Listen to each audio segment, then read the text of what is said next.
Si tienen su Biblia ahí, vamos a leer juntos Hebreos 5, del 7 al 10. ¿Listos? Dice, y Cristo, en los días de su carne, ofreciendo ruegos y súplicas, con gran clamor y lágrimas, al que le podía liberar de la muerte, fue oído a causa de su temor reverente. Y aunque es rico por lo que padeció, aprendió la obediencia. Y habiendo sido perfeccionado, vino a ser autor de eterna salvación para todos los que le obedecen. Y fue declarado por Dios sumo sacerdote según el orden de Melquisedec.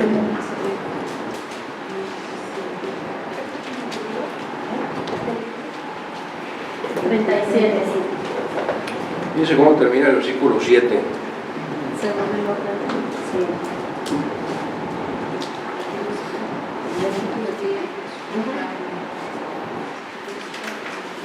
¿Por qué dice que fue oída las oraciones de nuestro Señor Jesús?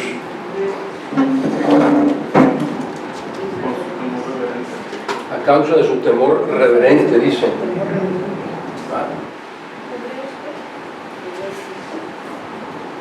Cuando nos dirigimos al Señor en oración, debe ser con temor reverente. Nada de que yo declaro y yo decreto, porque eso es una falta de temor y una falta de reverencia a nuestro Dios creador.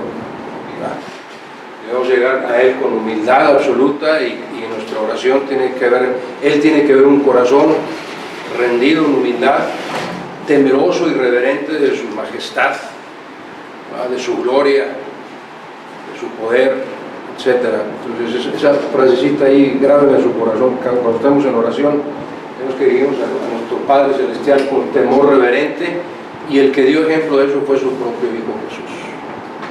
Dice, su oración, la oración del Señor Jesús, ¿se acuerdan cómo pedía nuestro Señor Jesús? Con lágrimas de sangre, dice en el Evangelio según San Lucas, ¿qué decía? Señor, si es posible que pase de mí esta copa, pero no se echa mi voluntad sino la tuya. Eso es un temor reverente, ese es el ejemplo de Jesús. Nada de barbaridades como esas de decretar y declarar y barbaridades médicas. En fin, muy bien, estamos entonces en su libro. Estamos analizando en este pasaje, el autor del estudio dice que hubo 3 etapas en el sufrimiento de nuestro Señor Jesús. El domingo pasado veíamos la primera etapa. Imagínense lo que sentía nuestro Señor Jesús. ¿Sabía Él, cuando ya tuvo conciencia, sabía Él que iba a morir por los pecadores? Sí. Como desde qué edad creen que Jesús ya sabía que él iba a tener que dar su vida por los pecadores? Lo que mencionaba que se ponía a hablar con los sacerdotes y que incluso sus padres no es necesario estar en negocios o algo así. Tenía 12 años cuando estaba en la sinagoga discutiendo con los que de la ley. Exacto. Entonces Jesús desde edad muy temprana ya sabía que él iba a dar su vida por los pecadores. ¿Cuál sería la reacción normal de un ser humano cuando le dicen es que ya vas a morir?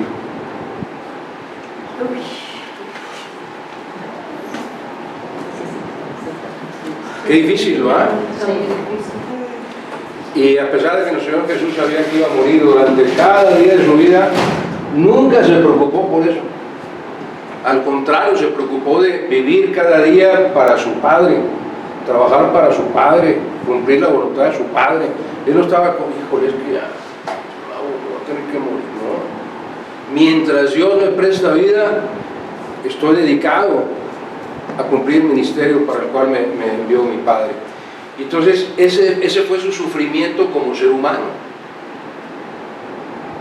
Todos los años de su vida, nuestro Señor Jesús estuvo sufriendo como ser humano, sabiendo que tarde o temprano iba a dar su vida por los pecadores.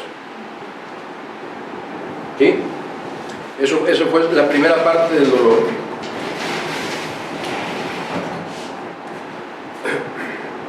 Y luego leímos, si mal no recuerdo, el domingo pasado, la segunda parte de ese dolor que está en el segundo párrafo, precisamente la página 37, el dolor del Getsemaní.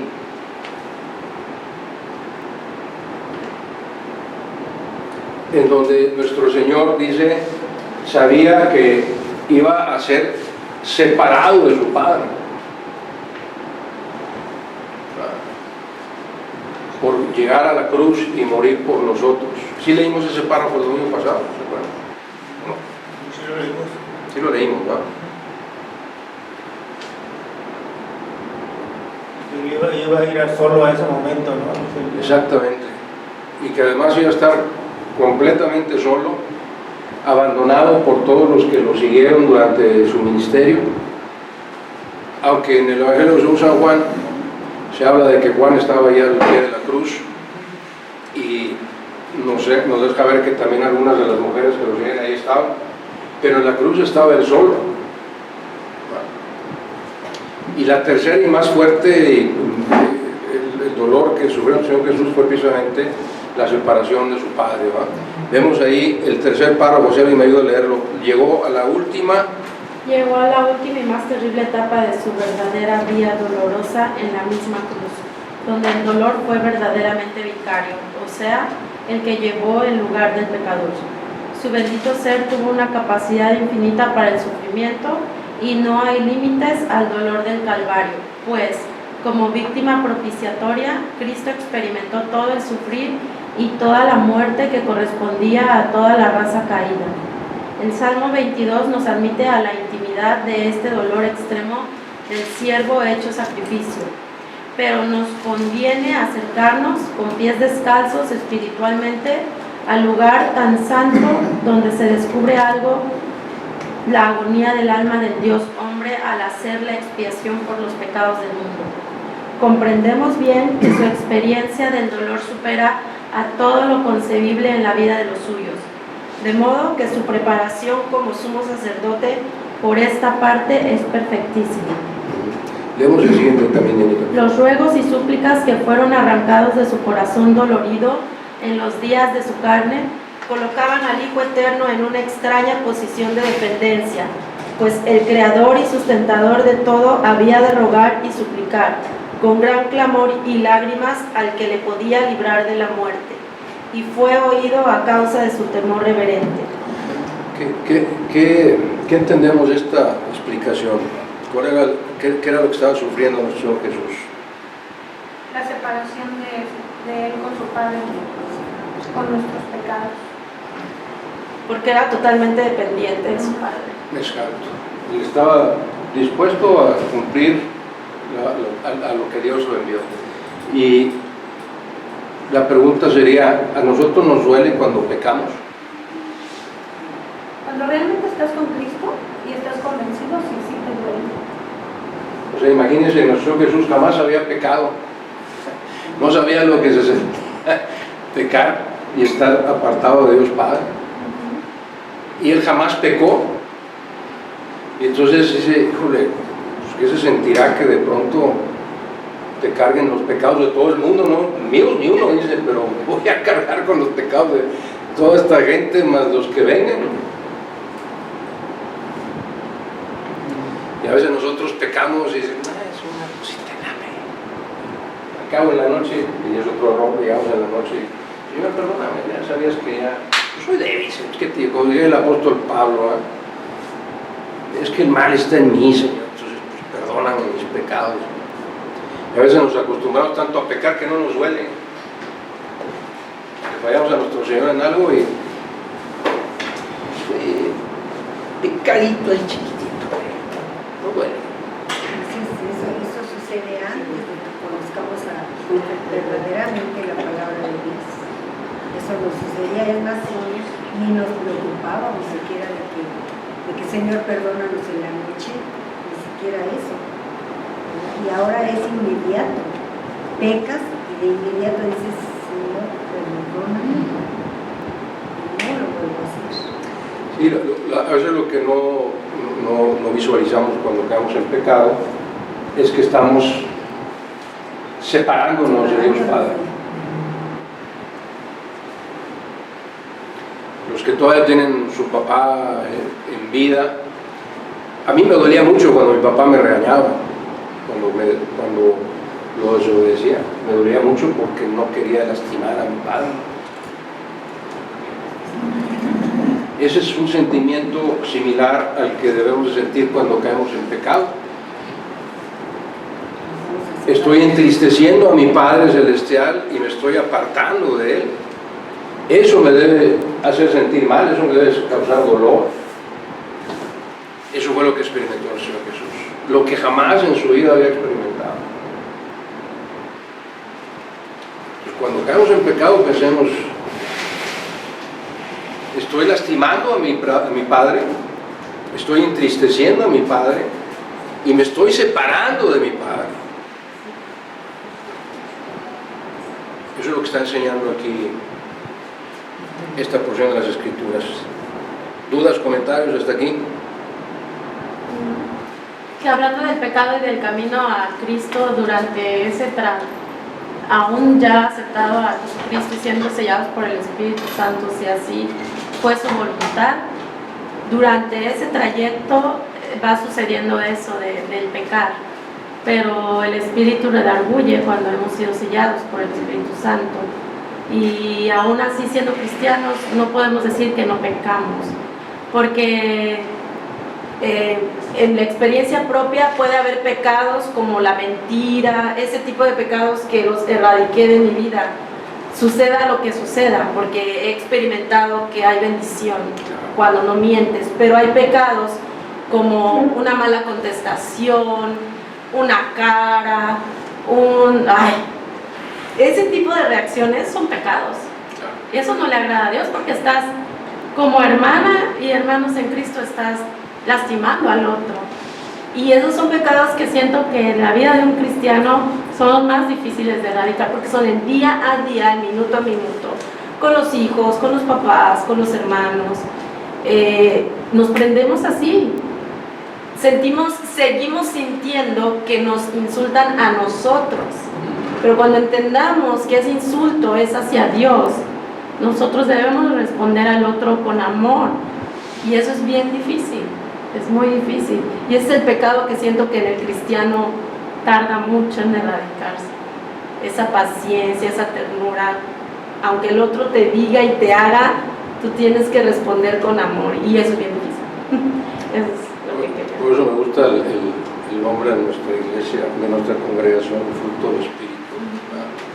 Porque es todo eso, el fruto del Espíritu es el que nos ayuda a controlar nuestras reacciones, que luego se convierten en acciones. Es decir, la forma en que yo reacciono, como dice Anita, a algo imprevisto o algo que me incomoda, o a un insulto o algo que me molesta, ese tipo de reacciones son muy difíciles de poner de otra forma. No es posible para un ser humano controlar reacciones. Y el grave error que cometemos es creer que sí podemos controlarlas. No me voy a enojar, voy manejando y hoy sí, Señor, yo te prometo que aunque se me atraviesen 100 veces, no me voy a enojar. Motocicleta no funciona. Sí. Y eso ocurre más cuando se maneja, es verdad. Entonces, le estamos diciendo al Señor que no necesitamos de Él, que nosotros podemos con nuestros propios medios controlar nuestras reacciones. Y no siguen nuestras acciones, porque después de la reacción, si el otro me contesta, viene la acción, y entonces ya vamos peor, vamos en un camino todavía más alejado. Entonces es, Señor, ayúdame, te rindo mi ser completo, que tu espíritu controle mis reacciones, no yo no puedo controlarlas. Soy un ser humano, como dice el apóstol Pablo, miserable de mí, ¿quién me separará de este cuerpo de muerte? ¿Ah? Y es eso, o sea, es como cuando decimos que tratamos de vencer a Satanás con nuestros propios medios, es imposible. Es imposible. Por eso es tan importante la oración matutina, porque no nada más es Señor, cuídame, gracias por la vida, por lo que me das, es ayúdame a imitarte. Controla mi alma, mi espíritu y todo, porque eso te ayuda, que no lo vas a controlar probablemente, pero sí vas a pensar en el momento de que vas a reaccionar, o reaccionaste y en ese momento te sientes mal. Eso es el caminar con Cristo, eso es lo que dice aquí, lo que Dios, el Señor Jesucristo sintió en el momento de estar en la cruz. Exactamente. Y eso nos sucede más frecuentemente en la casa, en la convivencia de la casa.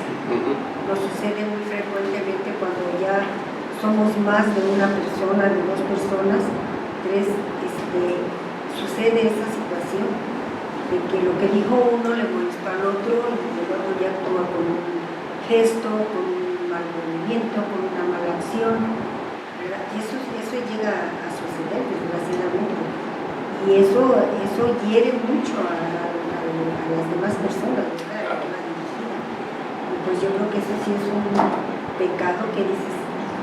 Y es con amigos y compañeros de trabajo, y cuando tú reaccionas de manera... Por eso dice que cuando sigues a Cristo te vas quedando sin amigos, Sí. porque cuando tú eres directa con la persona, sea de trabajo, sea que vas y le dices, ¿sabes qué? Me molestó tu actitud, me dolió, me lastimó, la persona se queda así como, ¿cómo me lo está diciendo? ¿Por qué me lo está diciendo? ¿No? Y algunos entienden y algunos te dejan de hablar, pero esa es la manera en que somos luz para el mundo, porque ellos ven Es la manera en que diferencias. debemos actuar para poder limar asperezas, porque la otra persona a lo mejor en ese momento se molesta que le dijiste, pero después lo recapacita y dice, sí, la regué, ¿no? Como dice aquí, con pies descalzos debemos andar, pies descalzos espiritualmente. Sí, y había buscado la cita, pero no me acuerdo, el pastor seguramente se acuerda, de madrugada te buscaré, dice el salmista. De madrugada te buscaré. Y termina diciendo, y en ti esperaré, ¿verdad? Y esperaré, pero no recuerdo el versículo completo, pero es hermoso. Dice, madrugada te buscaré, y es lo que dice hermana Diana, ¿no? Salir de casa sin darle tiempo, sin darnos tiempo para estar en la presencia de Dios. 63.1 dice aquí en internet. 63.1, gracias Luis. ¿De qué? Salmo 63.1. Mañana de madrugada te buscaré, oirás mi voz y esperaré o algo así, no recuerdo exactamente la cita, pero Dios mío eres tú, de madrugada te buscaré, mi alma tiene sed de ti, mi carne te anhela, en tierra seca y árida donde no hay aguas, para ver tu poder y tu gloria, así como te he mirado en el santuario. Un salmo hermosísimo.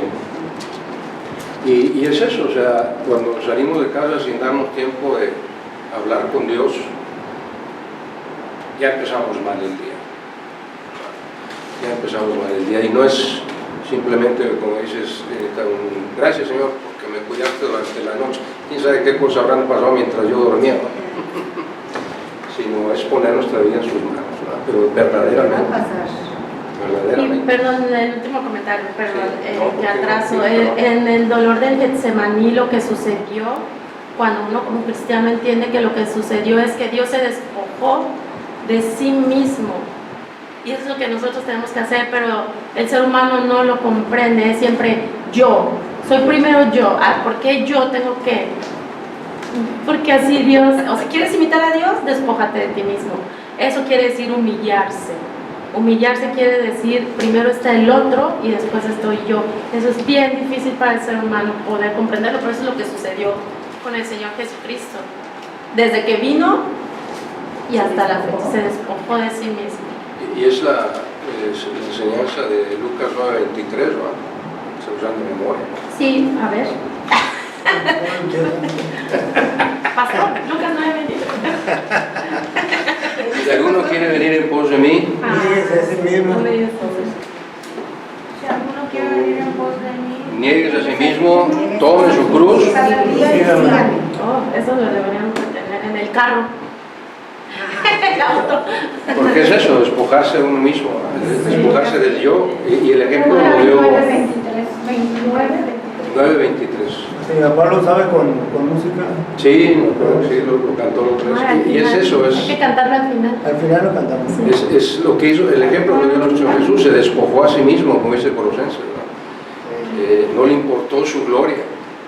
Y Jesús dijo, es lo que tienes que hacer. Niégate a ti mismo, niega tu yo. Toma tu cruz todos los días. Y sígueme. Voy a hablar en lengua, son follow me. Follow me. ¿Okay? Ese es el dolor que sintió el Señor Jesús, ¿no? Y debemos estarlo recordando cada vez que por nuestra inmadurez espiritual o por cualquier causa que hagamos en pecado, recordemos, estamos entristeciendo a nuestro Padre, estamos alejándonos de nuestro Padre, estamos haciendo que nuestro Padre sufra porque nos ama. Pues no entiende.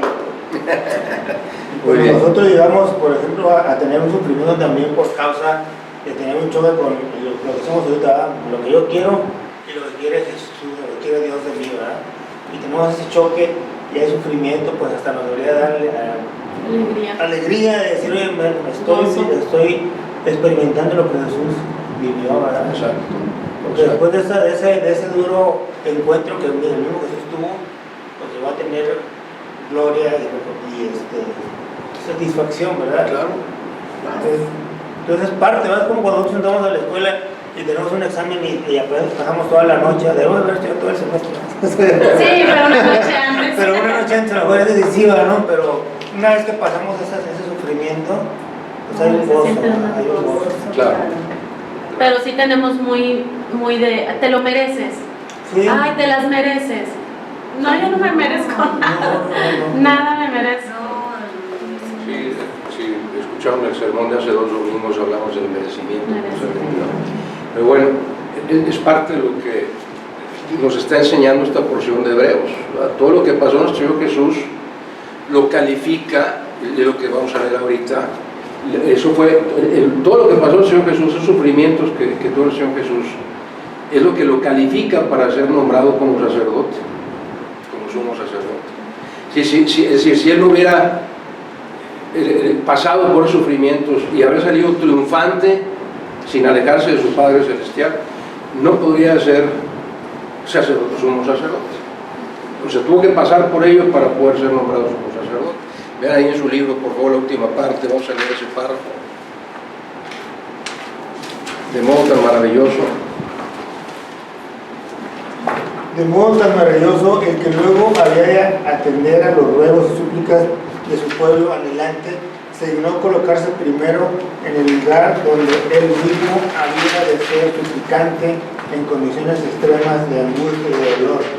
Así, aunque era hijo, por lo que padeció, aprendió la obediencia, frase que nos asombra como manifestación de la gracia de nuestro Señor Jesucristo, quien como hombre llevó una vida de dependencia y fe, y aún de obediencia en el cumplimiento de su gran misión de salvación, dejándonos ejemplo y a la vez preparándose en todo para ser sumo sacerdote compasivo, lleno de simpatía por los suyos que aún atraviesan el valle de lágrimas.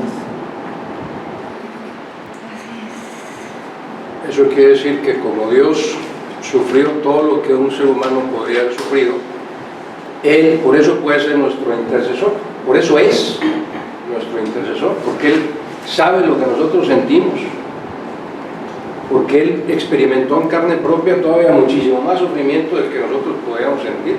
Entonces Él nos comprende, Él nos entiende, nos comprende más que entendernos. Dios nunca entiende por qué pecamos. Eso es una falsa enseñanza. Dios no entiende, es que Dios me entiende que soy humano. No, Dios no te entiende. Dios te conoce y sabe por qué caes en pecado, pero Dios no tiene por qué entenderte. O sea, no puedes decir, Señor, pues tú me entiendes, ¿verdad? O sea, soy debilucho, ¿verdad? No, Dios no te entiende. No entiende por qué no lo amas. Esa es una palabra, Dios no entiende por qué no lo amas. Pues, qué lindo, ¿no? Pues me encontraste en la taloneta. Bueno. Estoy viendo doble, pero... No, pero dice me encontré estos. Gracias. Pero vamos bien, ok, vamos bien el tema. Entonces, muy bien. ¿Dudas, comentarios hasta aquí? ¿No? Seguimos ahí en su libro, La súplica escuchada. La súplica escuchada, la frase fue oída a causa de su temor reverente. ¿Presenta alguna dificultad? Pues, aparentemente, el ruego del Getsemaní no fue escuchado, ya que Cristo tuvo que beber del amargo vaso. Tengamos en cuenta que la parte determinante de su ruego fue: hágase tu voluntad, contestando cumplidamente a través de la obra del Calvario. Luego debemos considerar aquí el sentido exacto de Hebreos 5:7, habiendo ofrecido ruegos y súplicas al que le podía librar de la muerte. No sé, hebreo. Que no indica que fue librado de padecer la muerte, sino que habiendo llegado a ella, fue sacado de sus garras por el glorioso triunfo de la resurrección, lo que concuerda con todas las demás expresiones de las Escrituras. Es decir, ¿Dios contestó la oración de Jesús o no la contestó? ¿Sí? Sí, Sí, pero pero le sí, dijo, pero no dice. O sea, sí, pero no te dijo, tienes que cumplir hay que la palabra. O sea, sí, bueno, es un ejemplo para nosotros, ¿verdad? Porque pues, también a veces podemos pensar que Dios no contesta nuestras oraciones, pero realmente nos está dando otra respuesta diferente a la que nosotros queríamos. La gente tiene, cuando no se dan las cosas por las que pide la gente dice, es que no me respondió. No es necesariamente que no te respondió, simplemente a lo mejor la respuesta fue no. Pues ya ves que ya lo hemos visto antes con los temas de la oración. No es lo que tú quieras, sino es lo que cree y lo que sabe Dios que es correcto para ti. Sin embargo, a veces lo permite. Para que nos haga reaccionar. Sí. Hay tres. Dios contesta a Dios todas las oraciones, ¿sí o no? Sí. Sí, Sí. claro que sí. Hay tres tipos de respuestas que Dios da a nuestras oraciones. ¿Cuáles son? Sí, Sí, no, y date contra la pared. sí, no, ya, aguántame. ¿Sí? ¿No? Pues espera. Pues, pero, Son las tres respuestas, pero todas nuestras oraciones, todas, aunque no entendamos así, pero así es, Dios contesta todas nuestras oraciones de forma inmediata. No es el que Dios espera, a lo mejor te contesto nada, ahorita estoy ocupado en otras cosas. Dios contesta nuestras oraciones en el mismo momento en que le pedimos y nos da una de tres respuestas: sí, y nos concede nuestra petición; no, porque tengo lo mejor para ti; tres, espera, o sea, no es el momento adecuado. Y eso quiere decir que probablemente nos lo conceda, pero a su manera y en su tiempo. Pero Dios siempre contesta las oraciones. Y en el caso del Señor Jesús, esta oración era: Señor, si tú quieres, es tu voluntad, que pase de mí esta copa, pero no sea mi voluntad sino la tuya. ¿Le contestó Dios eso? Pues sí, porque Dios, sí, se va a hacer mi voluntad. Esa fue la respuesta de Dios Padre. Te amo, eres mi hijo, pero se tiene que cumplir mi voluntad. Pues contestó esa parte de la oración. Y la otra, ofreciendo ruegos y súplicas al que le podría librar de la muerte. Libró nuestro Señor, nuestro Padre Celestial, libró a Jesús de la muerte. Sí. Sí, sí, bueno, a la hora de la resurrección, sí.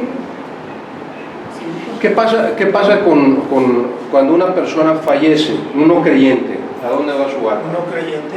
No creyente. Oratorio, bueno, El Hades. para el salto.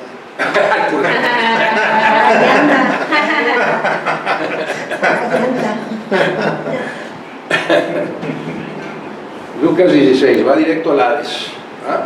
Como la enseñanza del Señor Jesús, el rico y Lázaro. ¿Qué pasa con el espíritu de un creyente cuando fallece?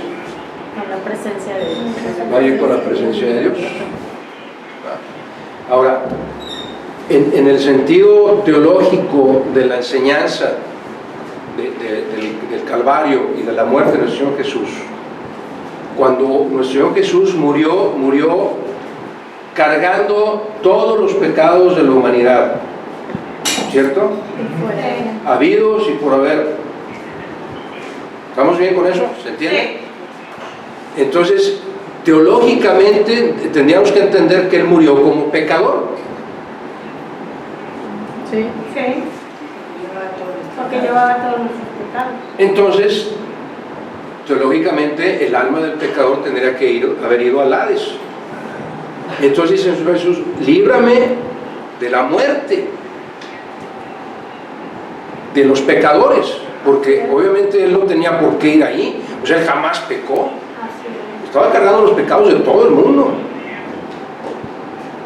Entonces contestó Dios Padre la solicitud, la petición de Jesús, No. Señor, líbrame de la muerte. No. Sí, Después de la resurrección, pero tuvo que ir a la... no está hablando de la muerte física, Jesús estaba hablando de la muerte espiritual. O sea, Jesús no le estaba diciendo a Dios Padre, no me dejes morir físicamente.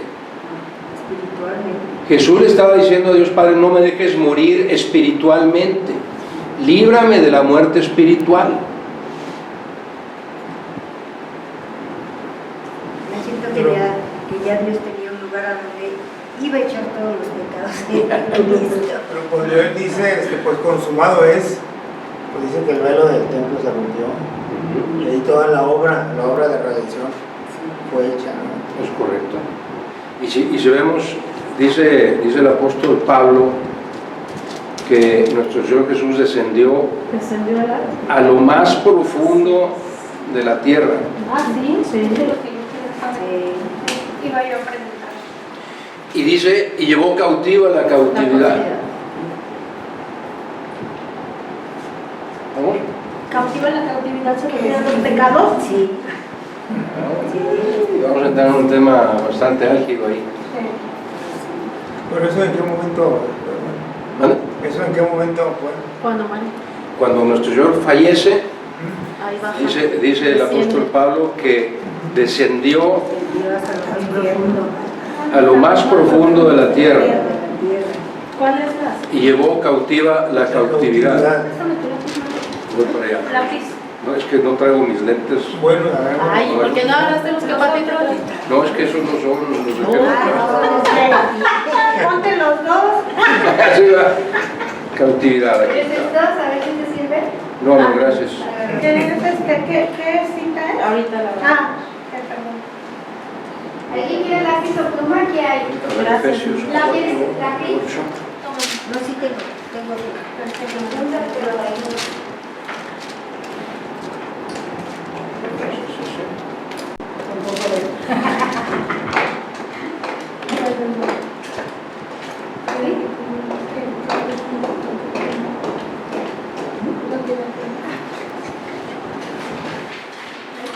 Efesios 4, versículos 8 y 9 Eso te iba a decir Efesios, pero no me acuerdo. y 10.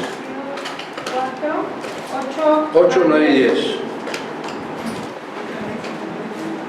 Efesios 4. Efesios 4, 8, 9 y 10. Efesios 4, 8, 9 y 10. del 8 al 10.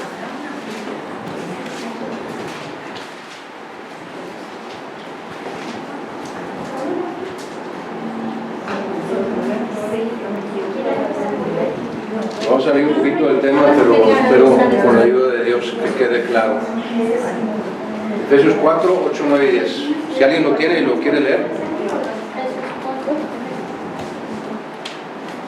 Vamos, Jessy. 8, 9 y 10. Por lo cual dice, subiendo a lo alto llevó cautiva la cautividad y dio dones a los hombres. ¿Y eso de qué subió? ¿Qué es? Sino que también había descendido primero a las partes más bajas de la tierra. El que descendió es el mismo que también subió por encima de todos los cielos para llenarlo todo. Muy bien. Ahora, antes de ver Lucas 16, vaya Lucas 16 una vez, por favor.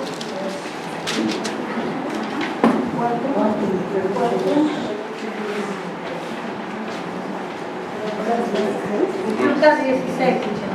Antes de ver Lucas 16. Y es un tema, este tema, yo quisiera que lo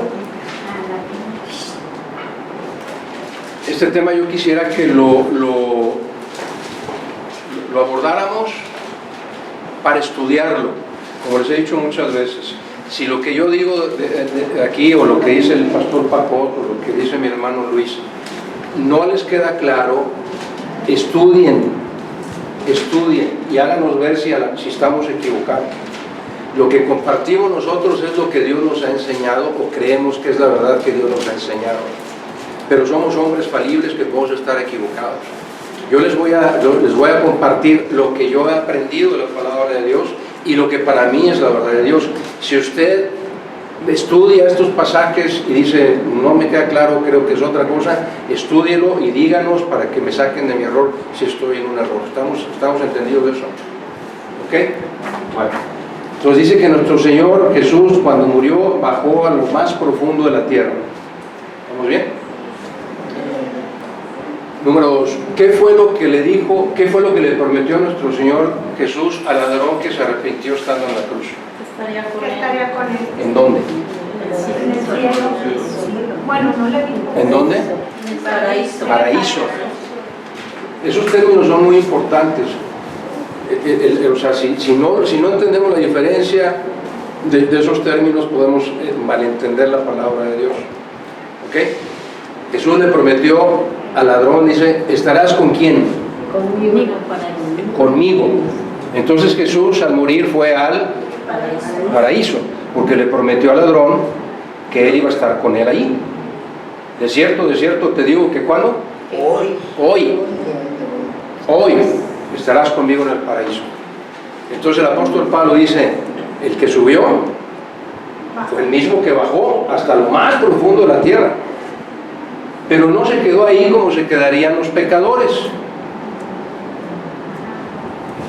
¿Me está siguiendo? ¿Vale? Bajó y ahí dejó los pecados. Vamos a ver, fíjese, el Lucas 16, 22.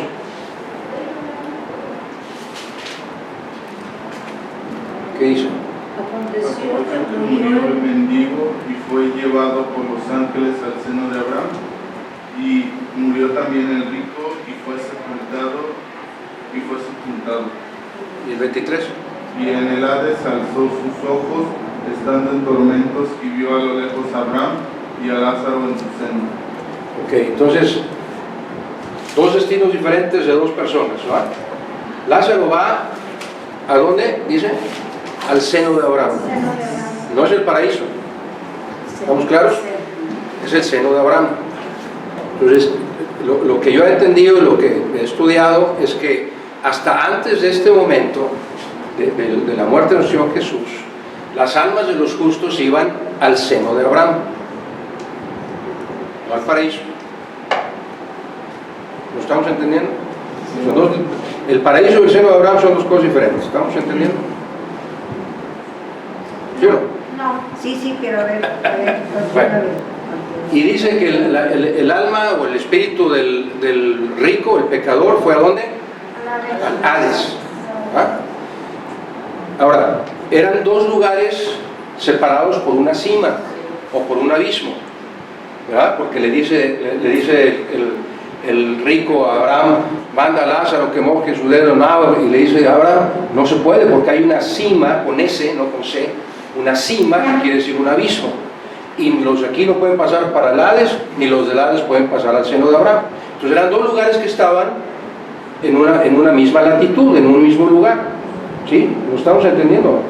Imagínense que no lo podemos explicar, porque es un misterio teológico, pero son dos lugares, uno es el Hades y otro es el seno de Abraham, y los de aquí se veían con los de acá, se podían ver unos a otros, pero había un abismo que los separaba. Entonces, los del Hades no podían pasar al seno de Abraham y los del seno de Abraham no podían pasar al Hades. ¿Vamos bien? El seno de Abraham no está hablando del paraíso, porque entonces nuestro Señor le hubiera dicho al ladrón que se arrepintió, hoy estarás conmigo en el seno de Abraham. No fue eso lo que le dijo. Estarás conmigo en el paraíso. El paraíso es la morada de Dios, donde vamos todos los creyentes, a partir del momento en que nuestro Señor Jesús falleció. Es lo que te dice, ya no hay seno de Abraham. Ya no hay seno de Abraham. Ya es el paraíso. ¿Okay? Y lo que yo he estudiado, lo que me han enseñado, lo que he tratado de aprender es que Cuando dice nuestro Señor, llevó cautiva la cautividad, quiere decir que todos estos que estaban cautivos en el seno de Abraham, se los llevó al paraíso. Ahora, creo que note una cosa nada más para cerrar con lo del Hades y todo esto. Vea usted en Apocalipsis 20, tome nota, Apocalipsis 20, versículo 13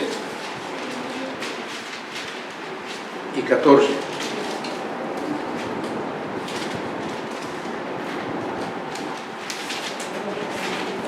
Alguien que me ayude a leer.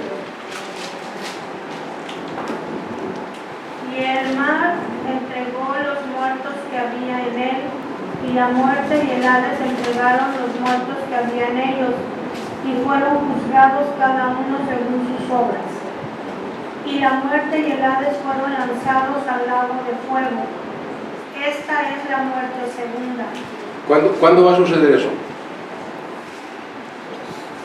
Cuando venga la segunda venida de Cristo. Después de la segunda venida de Cristo.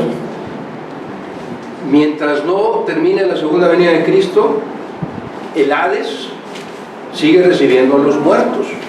Ahí está todavía, está claro que hasta ese momento el Hades va a entregar a sus muertos.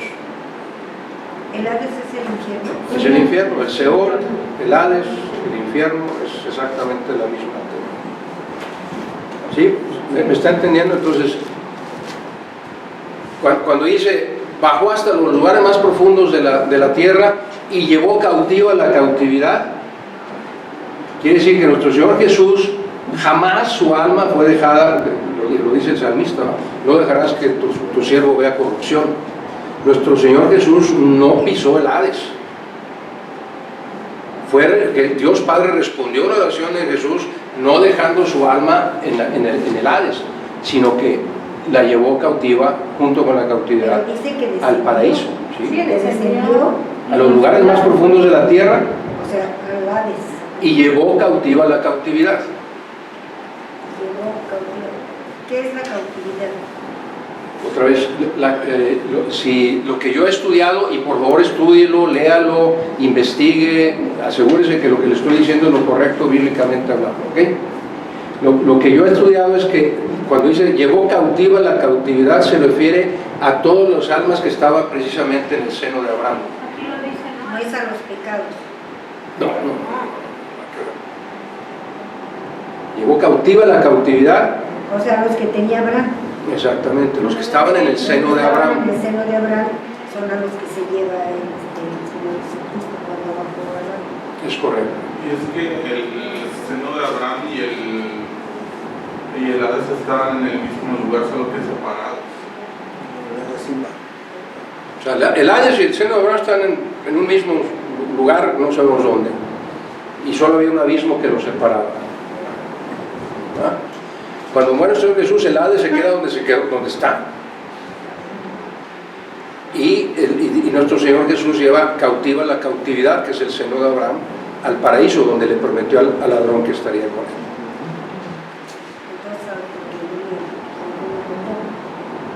Cuando uno muere, habíamos dicho que mueres, pues ya vas directo al Hades o vas al paraíso. Entonces, esto que dice del seno de Abraham y del Hades, ¿eso cómo es? O sea, eso ya no es. Eso fue antes de la muerte de nuestro Señor Jesús. Antes de la muerte de nuestro Señor Jesús. Por eso era esto. Por eso dice, se llevó cautiva la cautividad. Es como que Ya no ahora va a sí haber, ya no. transporte, ¿no? Vas, vienes, te lo llevas a los que realmente... Es lo que ahora, que es lo que confunden, con que te vas al limbo y después al purgatorio. El Hades se quedó, pero el seno de Abraham cambió de lugar. Cambió de domicilio. Por eso, a veces mucha gente interpreta que el infierno está en el centro de la tierra. Y creen que ahí está porque dice que nuestro Señor descendió hasta lo más profundo de la tierra. y se llevó cautiva a la cautividad. ¿A dónde la llevó? A donde le prometió al ladrón que la llevaría. Al paraíso. Ahora, le vuelvo a pedir de todo corazón, estudie. Eso es lo que Dios me ha ayudado a entender de estos pasajes, que no son sencillos. De ninguna manera son pasajes sencillos de interpretar. Y yo puedo estar equivocado. Usted y yo tenemos la responsabilidad de estudiar la palabra de Dios a conciencia para asegurarnos que lo que estamos entendiendo es la verdad, solamente la verdad de Dios y no la verdad del hombre. Así es que si usted descubre algo, venga y quíteme la venda de los ojos. No tiene por qué no hacerlo. Al contrario, yo se lo agradecería. Si estoy en un error y usted me libra de ese error de interpretación, yo se lo agradecería infinitamente, ¿no? Pero lo que yo he entendido es, en base a estos pasajes que se relacionan unos con otros, el de Efesios, de lo que le pasó al Señor Jesús después de que falleció, la enseñanza del rico y Lázaro, lo que pasa con el Hades, etcétera, todo esto, y las promesas del Señor Jesús a sus apóstoles. En ningún momento nuestro Señor Jesús, ¿qué le prometió el Señor Jesús en el Evangelio de San Juan capítulo 14? Voy pues a preparar lugar para vosotros, para que donde yo esté, vosotros también estéis. En la casa de mi Padre muchas moradas hay. En la casa de mi Padre, ahí es donde está Jesús, en el cielo, a donde le ofreció al ladrón llevarlo, al paraíso. ¿Estamos bien? Entonces, nuestro Señor no puede no cumplir sus promesas. Si le digo, ladrón, de cierto te digo que hoy estarás conmigo en el paraíso, obviamente Jesús cumplió esa promesa. Pero la enseñanza de Hebreos es, nuestro Señor le pidió a su Padre Celestial, no dejes mi alma en el Hades, no me dejes morir espiritualmente. Fíjese la súplica de nuestro Jesús ahí en Hebreos, ya para terminar. Hebreos 5:8, que es el versículo que nos llevó a todo esto. Hebreos 5:8 dice,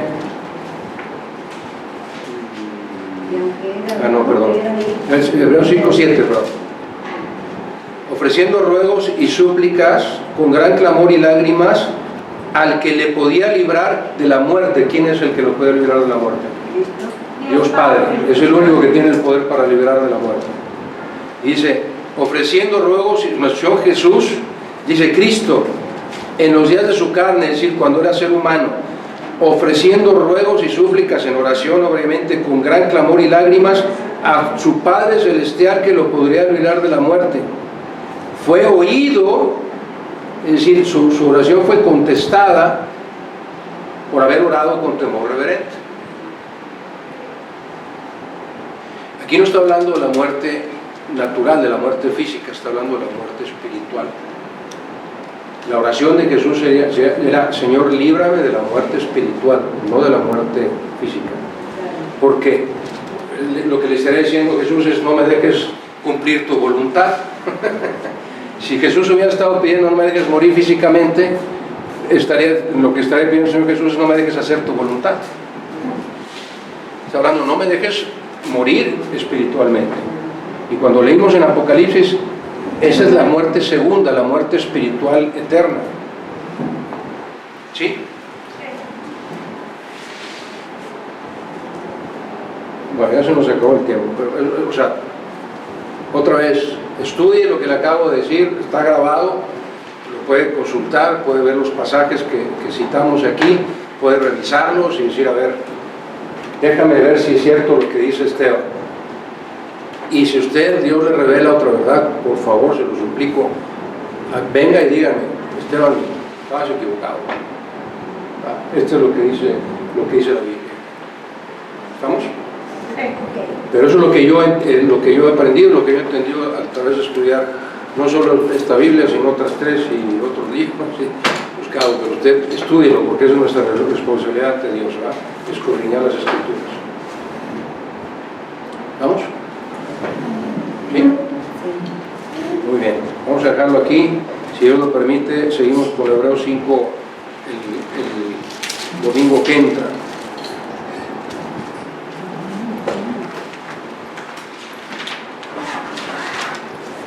Voy a quitar estos lentes porque ya me abrió la cabeza porque no son muy buenos. Ay, eso es lo que yo estoy viendo, la Dios que ya me operen. ¿Quiénes son los que tú dices, los que has estudiado que dice que estaban en el seno de Abraham? Todas las almas de los creyentes que fallecieron hasta antes de la muerte de nuestro Señor Jesús. Estaban en el seno de Abraham.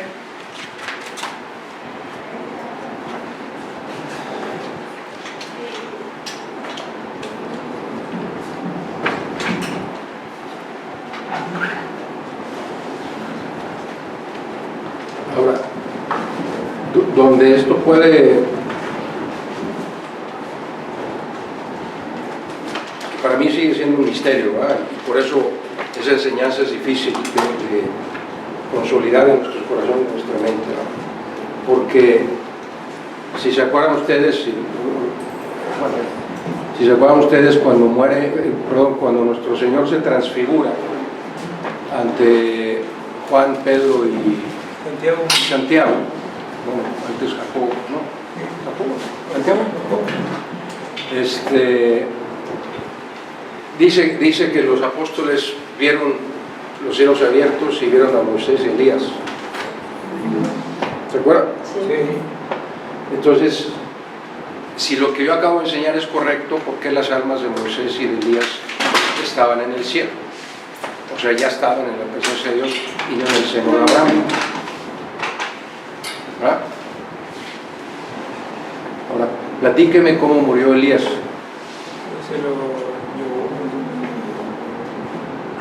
¿Murió físicamente? No, Fue arrebatado. Fue arrebatado directamente a la presencia de Dios. Enoc también. Entonces, otra vez, por favor, les suplico, es nuestra obligación estudiar las Escrituras. No se quede con lo que yo diga aquí o con lo que diga el pastor Pagodo o lo que diga el hermano Luis como un hecho tácito y eso, y no cambia, porque lo dijo el pastor, no, nosotros no tenemos la autoridad y la verdad la tiene solamente Dios. Nosotros como hombres podemos estar equivocados en la forma en que interpretamos las Escrituras. La obligación de cada miembro del cuerpo de Cristo es estudiar las Escrituras y asegurarse que de lo que se dice de este púlpito es la verdad de Dios y ninguna otra cosa. Así es que si usted estudia la Biblia y se da cuenta que lo que yo acabo de enseñar no es correcto, le suplico que venga y me saque de mi error. Pero y nada más le voy a pedir, es que le pregunté a otro pastor, no, tráigame en la Biblia los pasajes que le comprueban que lo que yo dije no es correcto. Sí, es que si uno consulta a otro pastor, el pastor nos debe de decir, basado en la Biblia, que eso está diciendo, ¿verdad? También porque no puede ser lo que él piensa, lo que cree que eso lo tenemos bien claro. No podemos asegurar que otro pastor, otra persona nos diga, creo, sino bíblicamente qué es lo que está diciendo. Sí, no se vale decir, es que lo vi en Facebook. Lo creo, simplemente lo creo, porque podemos interpretar la palabra de Dios de diferente manera. La podemos interpretar de diferente manera según lo que nosotros creemos. Entonces, si eso, lo que tú crees, nos estás diciendo bíblicamente, digo, ya no está atrás. Pero estudiemos la Biblia y encontremos la verdad de Dios y no nos quedemos nada más con lo que se diga desde el púlpito. Mire, los graves errores que cometemos, porque yo los cometí también, siendo oyentes de la palabra de Dios, cuando vamos y oímos un sermón, una predicación, un estudio, lo peor que podemos hacer es quedarnos con eso como la verdad absoluta. Dios nos pide, escudriña las Escrituras, o sea, hay muchos falsos profetas, desde siempre ha habido falsos profetas. ¿De qué recriminaba nuestro Señor Jesús a los fariseos y a los escribas? Que enseñaban mal las Escrituras. O sea, siempre ha habido y siempre habrá personas que enseñen mal las Escrituras porque no se preparan correctamente y porque no es el Espíritu Santo el que los enseña. El Espíritu Santo es el único que nos revela la verdad de Dios, nadie más. Entonces usted, le ruego, le suplico, póngase en oración, pida la dirección del Espíritu Santo, estudie estos pasajes que acabamos de ver, y si Dios le revela algo diferente, venga y quíteme el error que yo pueda estar teniendo doctrinalmente, pues son pasajes muy importantes. ¿Estamos claros? Sí, porque son la falsa interpretación que yo tenía de eso, realmente. Pero no, insisto, no es en TikTok, en el Canalibro, salió en el Canalibro, o el pastor fulanito me dijo, si tiene sustento bíblico, venga y dígame, mira, aquí en la Biblia dice esto, y es contrario a lo que tú acabas de enseñar. Es nuestra obligación como creyentes, no conmigo, obligación ante Dios de estudiar su palabra. ¿Estamos? Estamos. Vamos a terminar con oración. Padre bendito, te damos infinitas gracias, Señor. Y sabemos que tu palabra, no toda, Señor, la podemos comprender.